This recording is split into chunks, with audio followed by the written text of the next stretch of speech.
How's it going, guys?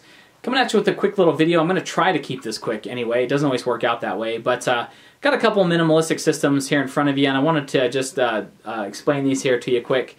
Up top we have the Just Right carbine. This one's chambered in 9mm. It takes all of your 9mm Glock mags, which is why I have it paired with my Generation 4 Glock 19. Love that little setup there. It's great little setup. Down below is my wife's minimalistic setup, and that's her Kel-Tec Sub 2000, chambered in 9mm as well. And it takes Glock 17 mags or Glock 18 mags. And right now you can see it with a Glock 18 stick mag. And then her handgun is the Project Glock, which is a Glock 22C that has been converted over to shoot 9mm using a Lone Wolf conversion barrel. And there's, if you guys are curious, there is a whole series on my channel devoted entirely to the building out of this Glock, this Project Glock. So you guys can check that out if you're interested. My wife really loves this pairing, her Project Glock with her Kel-Tec. She loves it. She thinks it's great. The Kel-Tec's really light. She can wield it really easily. It's accurate for her.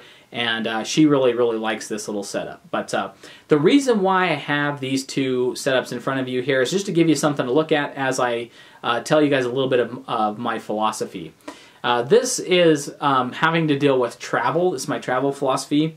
It's not really difficult. It's very simple. And that is that if I'm traveling more than 2 hours away from my home, I have a rifle loadout with me. If I'm within the radius of 2 hours away from my home, I usually just have my concealed carry pistol and my EDC with me. But if I'm traveling for further distances, I like to have a rifle loadout. The loadout you see up top with the Just Right carbine and the Glock 19 was what I took to on our Memorial Day vacation just recently. And what that consisted of was the Glock 19 had 4 magazines with it, 2 of which are loaded with my carry load, which is the 124 grain Spirit Gold Dots plus Ps, and then 2 were just standard ball ammunition. The Just Right carbine, I had 4 33 round mags with for it loaded out, 2 with Spirit Gold Dot, 115 grain Spirit Gold Dot standard pressure, and 2 with just standard ball ammunition. In addition to that, I had a sling on the Just Right carbine. A sling to a rifle is like a holster is to a handgun. It gives you carry options, and if you don't have that, then you're more limited. Both of these were inside of a single case, a single rifle case, and so they were kind of self-contained. And so I had really 200 rounds of ammunition at the ready, and then I also carried 200 rounds of just standard ball ammunition for a reload as well.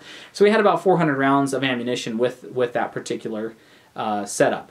And that's kind of a standard setup. That's kind of something that you'll see me with when I'm more than 2 hours away from my house. Now, it doesn't really matter kind of what rifle you carry. That rifle, the Just Right carbine, in that particular instance, Memorial Day weekend, I wanted to show it off to a buddy of mine, and so that's why I took it up with me. But the rifle itself will change. An AR-15 is more capable, but you know, it doesn't have to be that. It could be a .22 rifle for all intents and purposes. I don't live in Afghanistan. This is just a vacation with my wife and kids on Memorial Weekend, so I find that, you know, even a .22 rifle would probably be okay.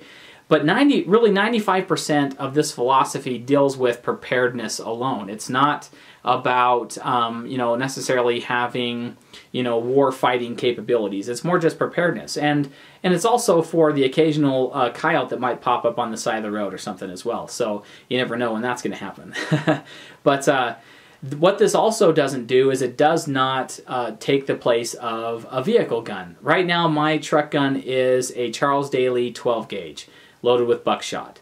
And a rifle or a truck gun is not as extensive of a loadout as what this is. And so, you know, having a bit more of an extensive loadout when you're more than 2 hours away from your home, you know, there's a lot of things that can happen. You know, there's a lot of scenarios, a lot of situations that could occur, you know, natural disasters, whatnot. And like I said, 90% of this is for preparedness alone. However unlikely those scenarios are, if you have a rifle when you're further away from home, it's a really good idea to have that, and you'll be really thankful and glad that you did. Or, you know, at least having that option. And so again, it's more or less just for preparedness, not war fighting capability, whatever.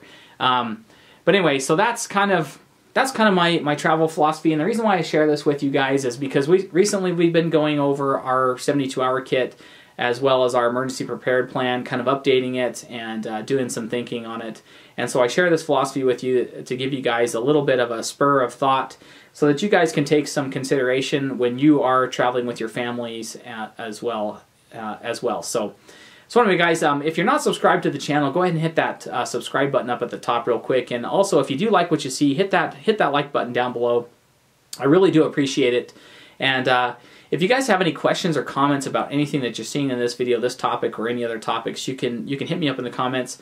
I don't always get back to you guys in the comments. It takes a lot of time to do that. What I do though is I do read every comment that comes into my channel. I may not get back to it, but I do read every comment that comes through. So just know that I am reading what you write, and I really do appreciate you guys taking the effort to leave a comment down below. So anyway, guys, like I said, I'm trying to make this quick, so I'll let you guys go. But I do appreciate you guys watching, and I'll catch you guys in the next video. See ya.